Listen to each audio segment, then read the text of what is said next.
Hello, guys. I'm so sorry. I was running a bit, and yeah, I got.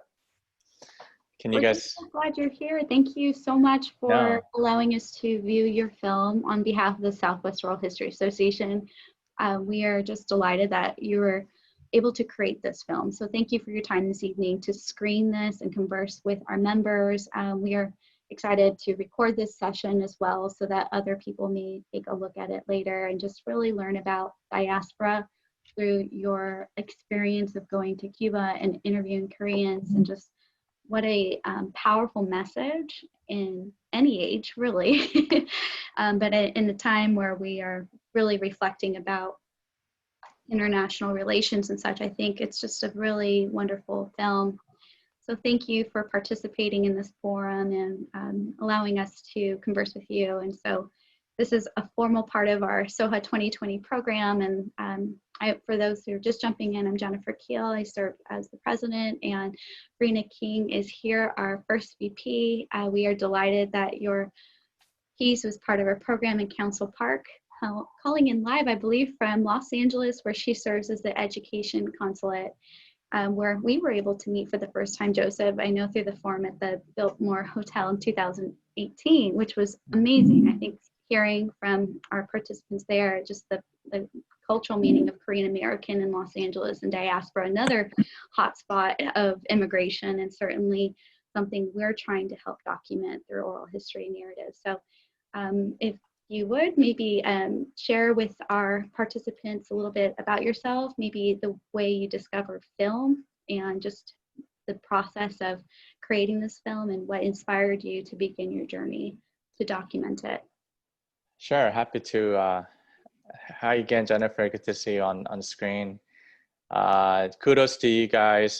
Farina, nice to meet you, and virtually, I guess, for the first time as well. Thanks for your consistent help since earlier this year to bring my project to life and to be part of your meaningful program. Had it not been for COVID, I think we could have shared a beer together in Vegas earlier this March. But your consistency has paid off, and we have come together to put this thing together.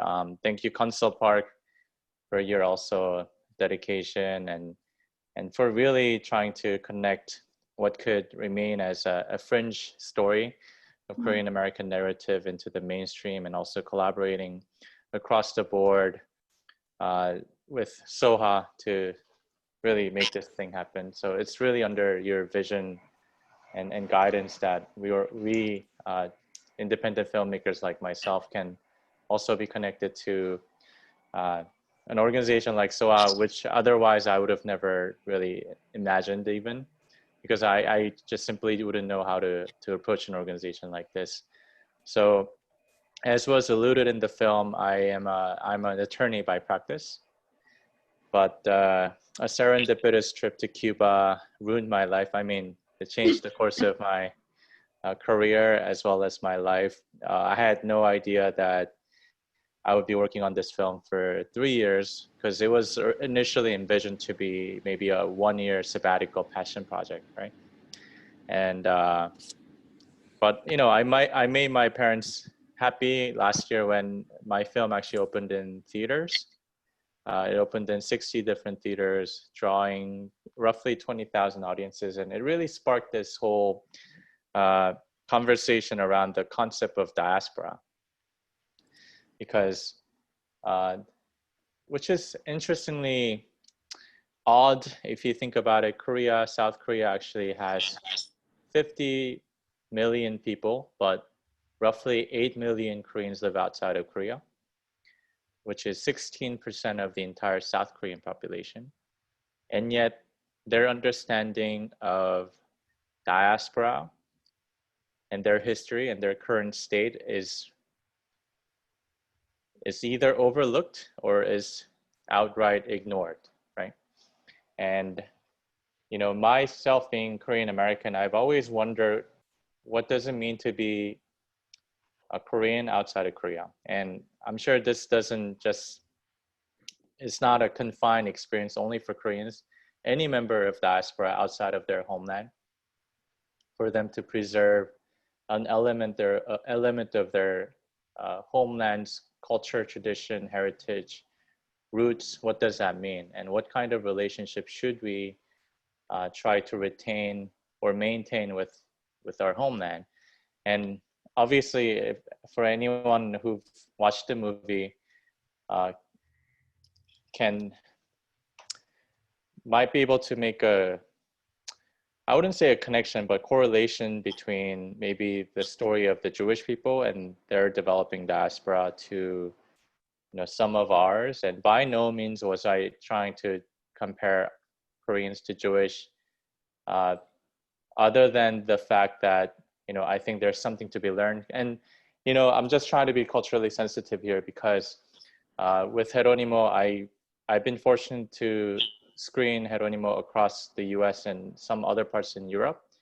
And whenever there is a Jewish reference, some audiences reacted very personally and sensitively, and understandably so, because they didn't think the current political climate that's happening in the Middle East or Israel or surrounding Israel did justice to their narrative around diaspora, right?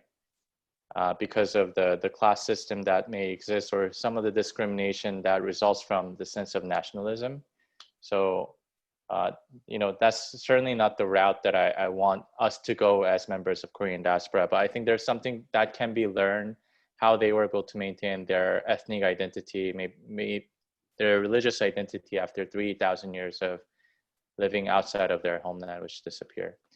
So to make a long story short, I made a trip to Cuba, ran into this Korean taxi driver who happens to be of Korean heritage. I got super curious into their history.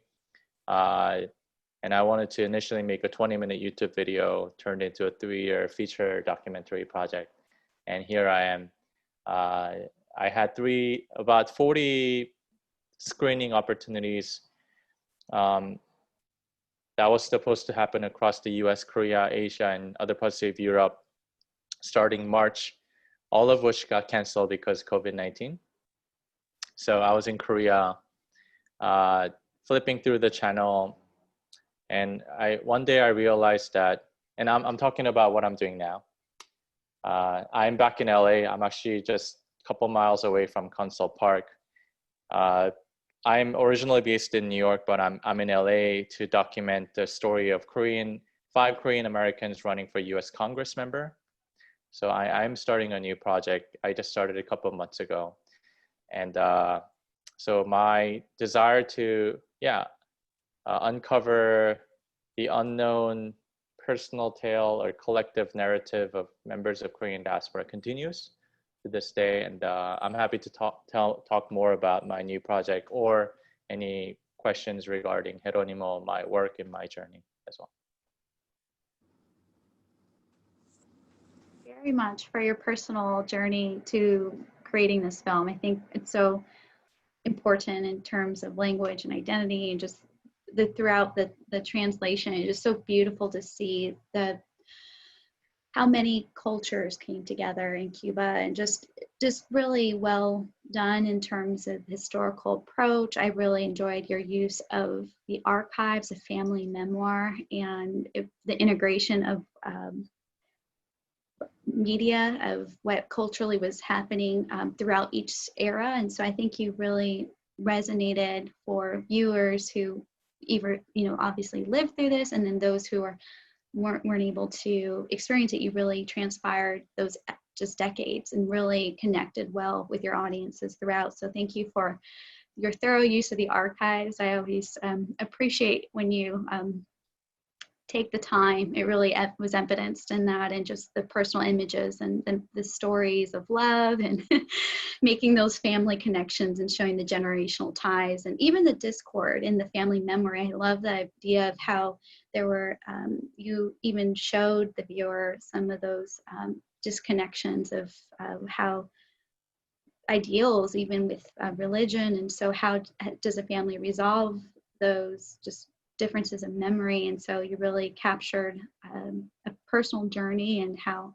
one man's life can represent an entire experience. And so I think that it's really it showcases the power of a personal narrative. And so in oral history, of course, we believe that a single voice matters immensely and that it can show a thematic approach to local history, state history, national history. And so you show this in your practice and in true oral history form, how that is a critical part in your work. And so it really resonated throughout just the personal journey and just even the evolution of political identity. I think the shift, you really showcase the psychology of being elsewhere and how that evolves and your perceptions of historical moments. So thank you for showing the viewer again, Jeronimo's shift and even perceptions of historic events. And really, we love documenting that in oral history and going back and re-interviewing. And so through the family's interviews, you were able to show the shift and change over time. So I was wondering, in terms of interviews, was there someone that you couldn't interview and you heard about? Because we often get these candidate recommendations and get very excited about potential interviews that we can conduct. Was there someone that was on your waiting list and you were in Cuba that just you weren't able to include their voice? And I just wonder about that, because we struggle with that sometimes, where we have an interview scheduled and just wasn't able to happen. So you were able to do quite a few of them. So I was curious about the one that didn't happen. Potentially, or maybe everybody signed up and participated. Obviously, I would have loved to have interviewed Jeronimo, the man himself. Yes. But he passed away, 10 years before I made my first trip to Cuba. So, but in terms of, I interviewed over 60 people, only roughly 15 to 20 made into the film. So, which means I had to cut out 40 plus people, surely because of the limited time, right? I mean, you can imagine if I interviewed 60 people per interview, it ranged anywhere from an hour to 2 hour interview, right? So 120 hours, and I had to turn that into a 90-minute film. So even if 2 minutes per person would have been 2 hours, right? So it's I'm sure you guys face this all the time, right? If the purpose isn't to just document and memorialize and just store the entire footage somewhere for people to access, that's great in itself, obviously very important. But if you want to turn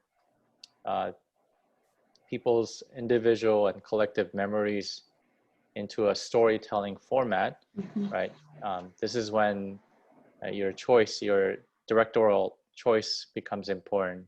How you want to shape and form the narrative in the way you believe is important becomes important.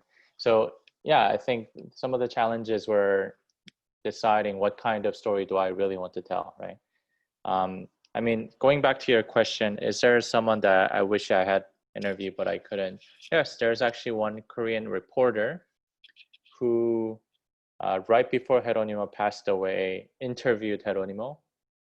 And on the paper, this is the only Korean newspaper where Jeronimo explicitly said he regrets having participated in the revolution for what it later became, right? Because he fought for ideals, he fought for equality, prosperity, but 40 years later, he looked back on his life and realized, wow, like everything that I fought for actually didn't become a reality because of political ideologies or system. The countries that we consider to be enemies actually achieve what we hope to achieve 50 years ago, right?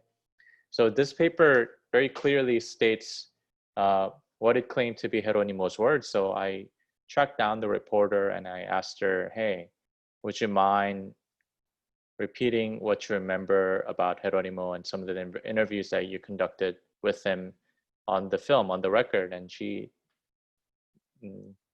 gently declined repeatedly.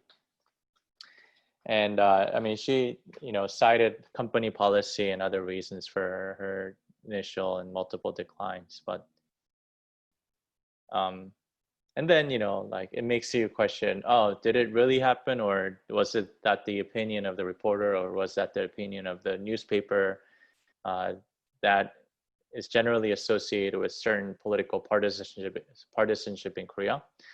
I'll never find out the truth, but I would have really liked to actually meet up with her and find out what Jeronimo really thought about his own career decision making in public service. So yeah, that's one particular interview that I could have had, but I couldn't.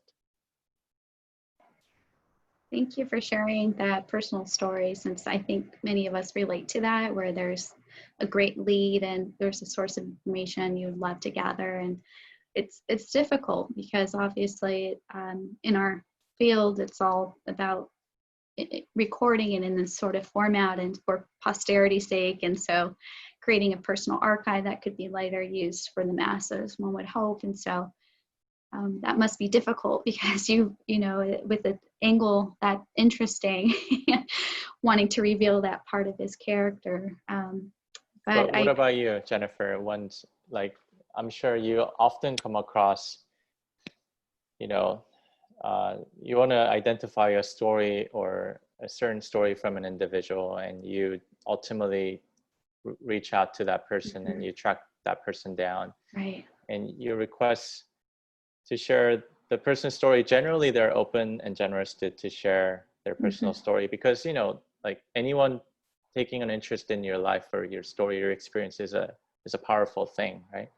But in the instance, because of a trauma or, you know, painful experience, whatever it may be, if that person initially declines, what's your approach and strategy?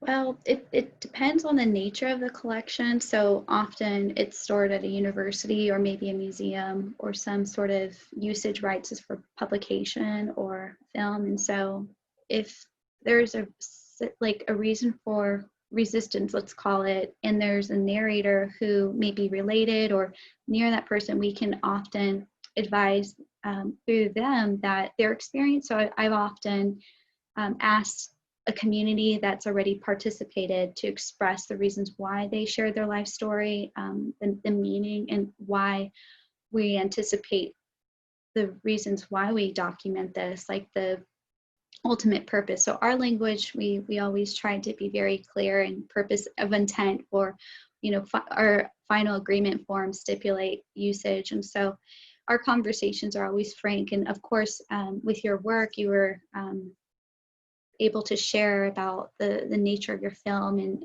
hoping to highlight this journey of a community. And so it just must be difficult with 60 candidates or narrators who did participate. I think they always serve as a rapport and kind of for future interviews that one can conduct. And so often they say, oral historians, it's often hardest to get that first interview, because to convince a community that create that rapport and trust, it usually takes the first individual who can speak on behalf for a community that it's something beneficial. And so the fact that you're able to collect as many narratives as you were able to do so just speaks to the volume of your work and the trust that you're able to establish in a new country, visiting for the first time on a personal experience. So that and just that it's just a matter of creating that connection, and so the trust immediately, the bond, because a life story, as we all know, it's so powerful. And so to be able to give that to someone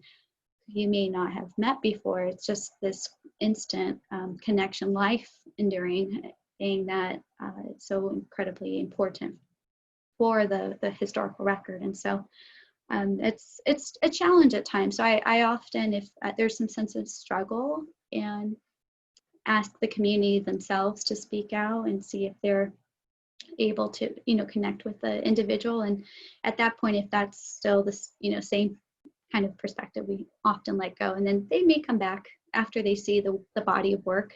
I have had that in my own experience where they weren't sure the meaning of community history. And so after they heard from a number of people, we heard from an individual who opted to do it. So I found that over time, sometimes it's just the nature, it's new, the novel idea of being filmed, the reason why are you asking these questions, and the interest. And so it's great to have a sampling for that reason, but it's maybe difficult, especially in the beginning. But what's interesting in my case with Jeronimo was that other than the one reporter, 60 plus interviews I conducted, I never had an issue. Excellent. Wow. I think this goes on to prove the kind of extraordinary life that Jeronimo lived. And very interestingly, I find it almost nearly impossible to identify a person and not find any stain in his record or his legacy. But it just happened that anyone who have come across Jeronimo at some point in their life only had great things to say about this character, right? So when I approach people, initially introducing myself as someone who wants to tell the story of Jeronimo Lim, most of people reacted enthusiastically, ecstatically, and they are the ones who hosted us with warmth and generosity, often buying us dinner and congratulating for doing something very important. So I think it also speaks volume to the kind of life that he has lived, and how that naturally turned people around him as just natural storyteller, because everyone who come across him feels this desire to share the legacy the world needs to know. Yeah, so I felt very lucky. Hi, I'm Farina King. I hope you don't mind if I jump in, and hopefully you can hear me okay, because that's always a question on the Zoom calls and such. I was really blown away by the documentary, and I'm a person, it's not my expertise at all, I feel like, in some areas, but then that's what's really powerful about it, is how it can resonate with people with different interests, or they have different focus. And for the SOHA conference, the theme was homelands and oral histories of revitalization. So that overall, especially, the way you concluded it with the words of what homeland means, is so powerful. And for me, where I'm coming from, I focus a lot on indigenous studies and indigeneity in the United States. And I do have a background in African history, so diaspora also comes up in the language of course, diaspora studies with African and African diaspora.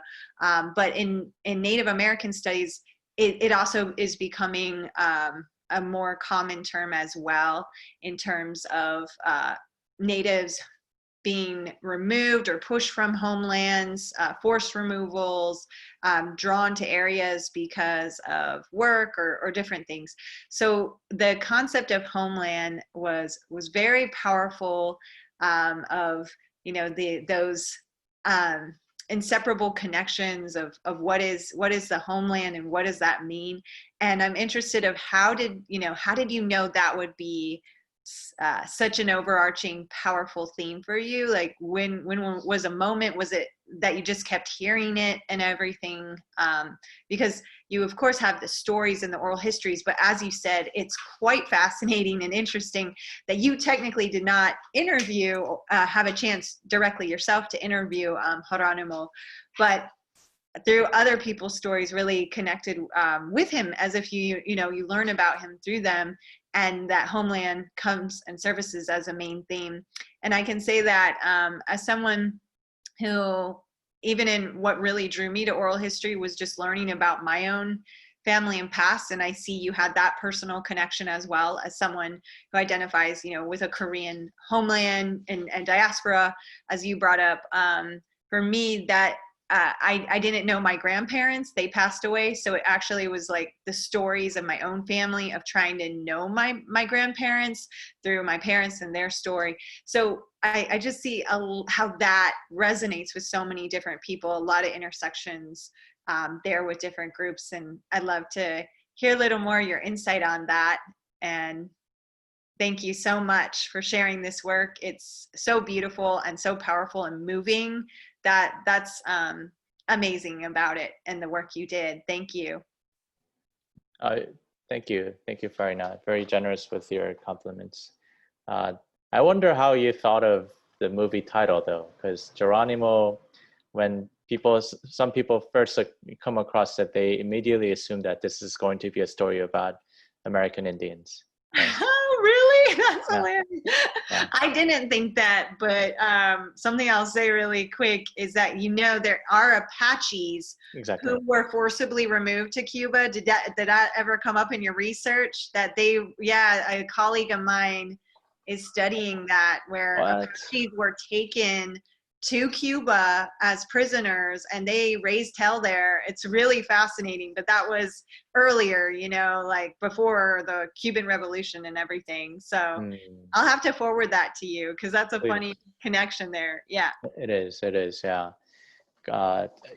Apparently, yeah, Jeronimo, often spelled with the G, is the name of, one of the Indian or Native American tribal leaders. And often it's a question, hey, why did Jeronimo's father named Jeronimo? We were never able to find out what the answer was, but one of our educated guesses was that Jeronimo's father had this admiration for the Indian leader, the Native American leader, and wanted his first son to actually emulate some of the characteristics and traits. So there is that connection. With respect to your question, this summer I was in Korea until like a month ago, and I was able to meet a very renowned philosopher who's one of the more prominent philosophers in modern Korea. And then this is what he told me. He told me that, Joseph, the highest form of life is those who are able to universalize one's personal curiosity and desire, right? He said, the highest form of life is lived by those who are able to universalize one's personal curiosity and desire. And when I heard that, I thought that's how Jeronimo started. And that is the kind of questions that Jeronimo asked. The reason I was drawn to this character was because I was asking those same questions. So in fact, I think my journey didn't start from the moment when I hopped into the taxi. My journey started when I first came back to the US at the age of 18. Because I was born in the US, I went to Korea at the age of 3. And I came back when I was 18. And when I came back to the US, I went from being a member of majority, because Korea is a very homogenous country. In fact, Farina and Jennifer, if you go onto Wikipedia now, and then you type in the world's most diverse country or world's least diverse country, it shows the list of 159 countries, right? So number 1 being the most ethnically, culturally diverse country, and 159th being, ethnically, culturally least diverse, meaning most homogenous. South Korea, out of 159 countries, actually ranks 158. And the last country, according to that metrics, North Korea ranks the last, right? So South Korea is 158, North Korea 159, meaning Korean Peninsula is in fact using various metrics, at least according to this one study, is the world's least diverse country, or one of the least, right?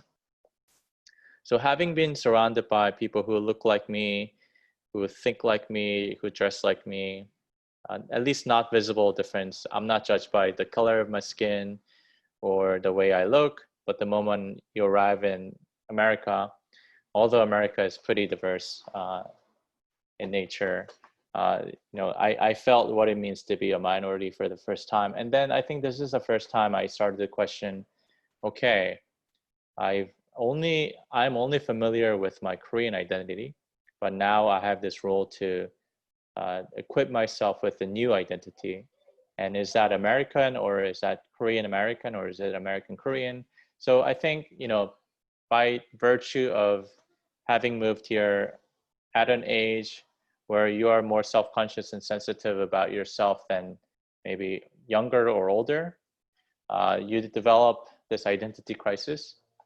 And interestingly enough, because Korean immigration history is technically over 100 years to the US, but the rapid real migration started after the 60s. Our history is relatively short. And so I'm talking about this to testify that there aren't too many Korean Americans who have a healthy, constructive ideas of bicultural identity, is what I'm trying to say. And I've always found that very problematic, that either you're too Koreanized or you're too Americanized, right? Either you become part of American mainstream at the expense of your mother tongue or your mother culture, or you preserve your identity so much so that you fail to become a part of the mainstream. And this is not an issue that only pertains to Korean American community. I've been fortunate to travel to many different parts of the world where I've always run into Korean community in each respective countries. And there, the same problem persisted, right? You're either too local culture or you're too Korean. When I hopped into this taxi and then learned about the life of Jeronimo, who was the father of the taxi driver, I felt for the first time, wow, this guy is someone who knows what it means to be 100% Korean and 100% Cuban at the same time. I feel like he's someone who completely understood his role as a member of both that local culture, Cuban society, and as a member of Korean diaspora. So my obsession began immediately because I have never come across another man who had as constructively healthy understanding of self than Jeronimo, right? So homeland, yeah. So it's a long way to go around a detour to come back to this notion. So as someone, so the homeland, the question I think started from myself. And then when I started reading the letter that Jeronimo left for his children, I was able to find a resolution, a solution, or his way of dealing with the situation. What does it mean to be a member of diaspora, but a proud citizen of that nation? I would say, yeah, the curiosity, my own sense of question did exist, but it resurfaced when I found those letters and the repetitive testimony that I heard from those who have come across Jeronimo in their lives and what kind of life Jeronimo lived. Yeah, it just sort of like became a completed puzzle, right? Yeah, thank you so much. Following up on that, something I'm curious would be if you had a chance to interview Jeronimo, what would be, that golden question you really wish you could ask him directly, and why? I know, like, you probably have tons that came up, but was there one that kept coming to your mind that you're like, oh, I just wish I could ask him? I think I would have asked,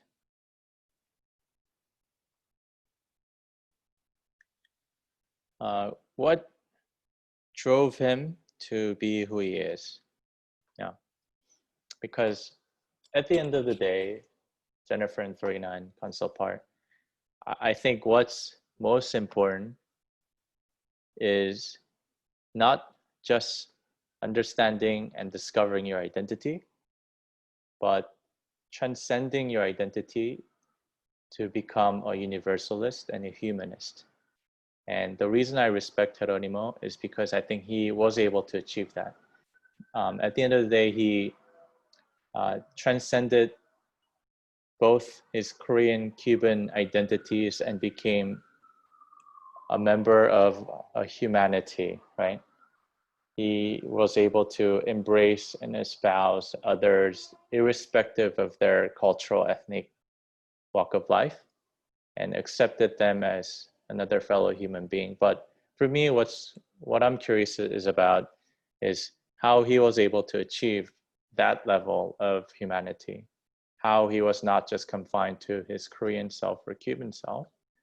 So I wonder what the driving force was behind his cosmopolitanism or global citizenship or humanism that he strived to live for. So that's the golden question. Yeah. That's wonderful.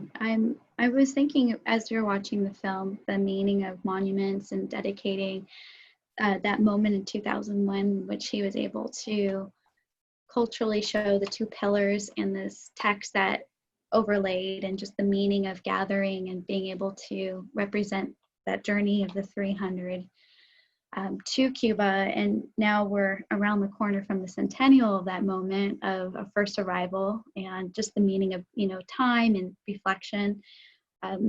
What those first, encounters of language and cultural diversity would have been to that first group, and meaning now, 100 years later, to a vibrant community that has coalesced, as you shared in the film, innovation in a way to withstand diaspora and traditions, and in the fusion and the beauty of multicultural experiences that each of these narrators showcase, that you can leave a place but retain the identity. And so I wonder what the celebration may look like in terms of reflecting on the heritage of movement of people. And if you're able to, hopefully we can capture that sentiment through your film, of course, as a pivotal example of family history and meaning for one chain. But thinking back 100 years ago, like if you could be there in that moment, because you've obviously become a master of this narrative and become so closely related to the speakers there, what an amazing event it will be next year and going forward at all the anniversaries since then. But if you were able to interview someone in that moment, 100 years from, I guess it was March 25th, 1921, what would you ask that group of people who are in the presence of the monument and the moment in time reflecting on the movement of diaspora? Is there something you would like to ask that group? Anything in particular?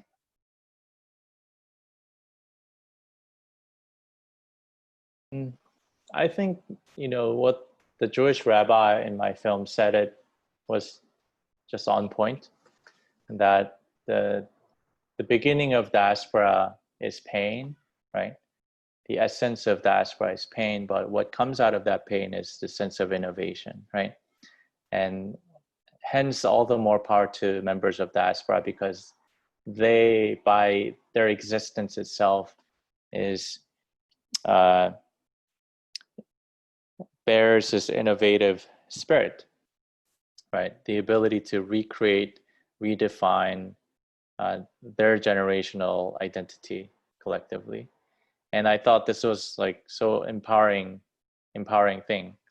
And going back to my conversation with the philosopher, as I said, Korea tends to be pretty racist, and their appreciation of diaspora is next to none. I often talk about diaspora in a social and political context. And by that, I mean, I was talking to this philosopher and I was advocating why diaspora is such an important concept for Koreans to swallow through. And this is what he said: Joseph, I understand what you're trying to say. I find diaspora to be important, but not politically or socially. For me, it's a philosophical and existential term. So I said, could you please elaborate more? And he said, okay, for me, I want to be a diaspora every morning I wake up. When I am drawn to the center, I want to move to the border. When I start feeling comfortable, I want to be uncomfortable. When I become part of mainstream, I want to be a minority. Like for me, diaspora is a way to shake myself up and become a new person every day. And so he was really honing on this point that diaspora should not just remain as a political and social term, concept, but it should be a personal awakening. It should be a philosophical concept where people need to really espouse to advocate for a new identity, right? So he was basically telling me that, hey, don't confine the such a powerful concept of diaspora only in the political social context, right? And I was blown away by this realization that diaspora can be so much more than just a ethnic and cultural history. So my takeaway for those members of Korean diaspora who stood before the monument 100 years after their ancestors' initial arrival would be, what's your innovative spirit? What kind of new identity are we trying to define collectively or to redefine collectively? And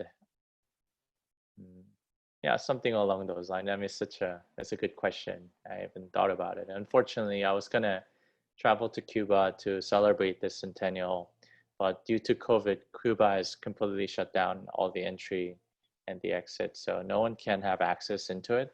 Korean government was also trying to build a new monument for the Korean Cubans, but that plan also got wiped out, unfortunately. Yeah. Oh, sorry to hear that. But it makes us think about what are the impacts, of COVID-19 as it's changing everything, kind of sticking everything. And I'm so sad to hear that all the travel was canceled too. But I certainly, that's something special about this work is it lives on, right? You created these voices. I mean, not that you created them. It's like I think of us often as carriers of these voices, like we're carrying them to different people and connecting them. So, I mean, there's so many great questions. I know some folks are writing in the chat as well and appreciating what your work and what you had to say. But so many questions in my mind are also about, as oral historians, there's a lot of different ways that people address and approach oral history. And earlier with the question that Jennifer had and your response to it, in terms of what happens when you talk to someone and there's some silences or there's and the questions of trust that's built with people. I think it also is very important of what's the project, what's the end goal, or what's going to become of the interviews, like the ones that weren't featured in the video, but yet they still, all of those stories, I know from my experience as a historian, there's so many sources and it's like we can't fully put the spotlight on every one, but they shape my understanding. They've made their imprint on me. And then as an oral historian, there's many oral histories. How do we preserve that? What are your plans in terms of, the recordings of, will those ever be open to the public to hear or something? Have they become a collection? How you see this project and the future generations influencing. I know you said you're working on a new project, but even with this, how will it go on in different ways and shape different people or the future? And especially in we're hoping for a post-COVID-19 world, but even in a COVID-19 world, it's a project you completed, but how it's still living on or where you see it moving and in terms of the interviews and such. I'd love to hear that. And then I'll turn the time to whoever else has questions. And I know we're running on time here too. So thank you. As a caveat, I think there's an ice cream cart that just started busting their music, so please bear with me. It's been on since you started asking questions, but I'll try to talk over it. You're right. And what's amazing about this whole journey is that I was being hosted in Switzerland, Geneva, Switzerland, earlier this year in February. The Korean Swiss Association invited me, and then I presented Jeronimo in front of 100 Korean, Swiss, German, and many non-Korean audiences. After the film ended, there's one like middle-aged Korean lady approached me and said, "Hey, I met Jeronimo 20 years ago when I was a reporter in Korea." And then she said, "I actually happen to have an exclusive 20-minute footage of me documenting Jeronimo." And then she hands me this this cassette tape, 6mm, and she said, "You can use it however you like. You have full of my permission." And she also told me that I never imagined that the guy that I revered and follow around in the span of like a whole week, following him, would be made into a movie, and that I would be able to hand you this footage that I always kept for myself, right? The point I'm trying to make is that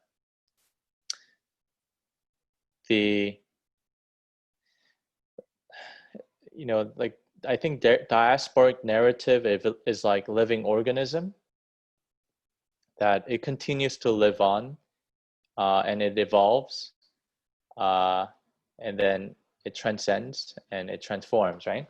So, with respect to the 20-minute footage, once I received it, my first words were like, "Oh, I wish I had met you 2 years ago so I could use this in my film." But my second thought was, okay, maybe I'll create a director version of this film and then just release it to whoever that might be interested in watching it. It is my struggle to how to organize and continue to preserve and tell the interviews of 40 people, some of whom had just as compelling narrative and stories. I haven't exactly figured it out, and maybe I can pick your brain on how to best do that. I thought maybe I'd start a series of, just YouTube uploads so that whoever that watched Jeronimo and wants to continue to find out the untold stories, they can continue to just follow these series of people, just giving out their thoughts. And I think this is why like good storytelling matters, right? Because as you said, in an era of social media and just so many different news outlets and channels, it's just like wealth of information, and we're swimming in this wealth of information, trying to identify the stories that really matter and that moves us. So the way in which it's told is just as important as the source itself, perhaps. And how to present that story in a compelling fashion becomes a challenge. And I think that's why there are so many average storytellers compared to good storytellers. And I strive to be a good storyteller in that regard, because I don't want to do injustice to a great, remarkable legacy and personal history, right? So I'm still trying to figure out, to make the long story short. And if you have any good tips as to how to tell these unused sources and stories, I'm happy to pick your brain on. Well, we always recommend some sort of digital repository. So you could make your collection closed at first, seek permission from your narrators to publicize that and extend your agreement to kind of a full usage digital archive. I think seeing the body of your work in relation to the film would speak volumes to the time it took to create it. I can only imagine the challenge of selecting people to speak on behalf of this experience. So I think a director's cut would be a very cool opportunity for those. You've built such a following around this film, and so I know we would look forward to seeing that and supporting any sort of venture you may have there. I know we're technically at the end of our mark of time, but I do want to pose Diane's question. She asked about, first of all, she said the story was remarkable and incredibly moving. So I think we all have shared that immediate response to your film, and thank you for sharing. She asked, what similarities and differences have you experienced in your new project with political individuals in Los Angeles? Yeah, so I'll just make this short, but I was in Korea, bummed out that all my screenings are canceled. Doing some screenings in Korea because COVID situation was much better there. And one day I read John Bolton's book, which was a big talk of the town earlier this year, in which he described the personalities of three people, Trump, Bolton, and Pompeo, and how the fate, and I was especially paying attention to the North Korea chapter where Trump was trying to make peace with North Korea. And I was really frustrated, extremely disappointed at how the fate of a country or a peninsula was in the hands of three American bureaucrats who didn't have a personal story or relationship to that country. And then I started to think that, okay, maybe this is a cold reality of international relations. But then I started to think that, wait, if the fate of Korea or the Korean Peninsula will continue to be dictated by the self-interest or ideology of these few people on top of a government, like a powerful government like the US, then maybe it makes sense to support or document the stories of Korean American who wants to occupy these important political offices. So that was a premise, and that was a hypothesis. So I searched a newspaper to see how many Koreans are running for US Congress this November, and I identified 5, and I'm following around 4.